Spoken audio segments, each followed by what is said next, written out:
Hey guys, Tony Maritato here again, licensed physical therapist, and I've got another great comment that came in through the Facebook group, Total Knee Replacement for Kind People. Basically, Marcia says, I am almost 5 weeks post-op, total knee replacement on the left. I'm still waiting for that aha moment because what I can say right now is I'm kind of regretting my decision.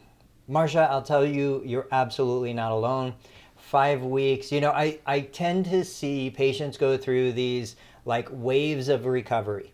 2 steps forward, 1 step back, 3 steps forward, 5 steps back. It happens.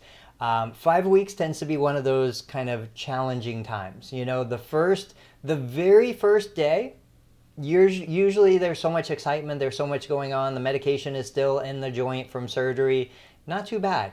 But then when you hit day 3, it seems to really get bad. It tends to be at its worst by around day 3.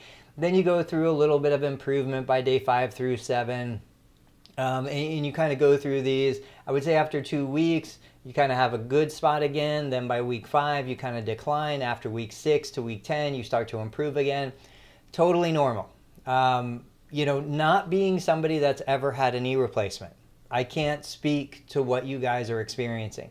But what I can do is I can share experiences that I've heard from hundreds and hundreds of patients over the past 20 years in the clinic.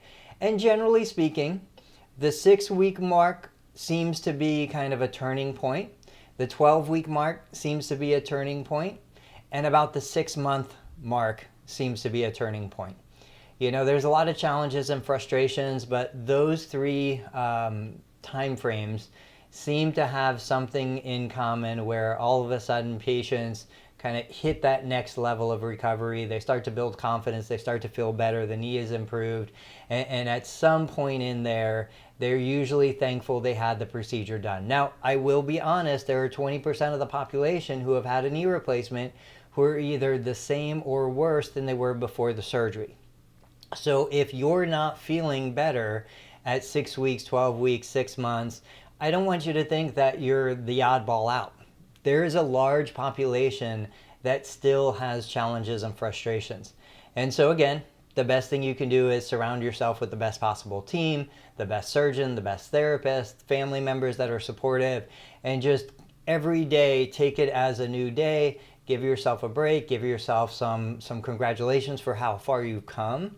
And really cherish those good times and let yourself, feel what you feel during the challenging times. So guys, I hope that was helpful. As always, post your comments below, ask your questions in the Facebook group or anywhere you can reach me, and I'll catch you guys on the next video.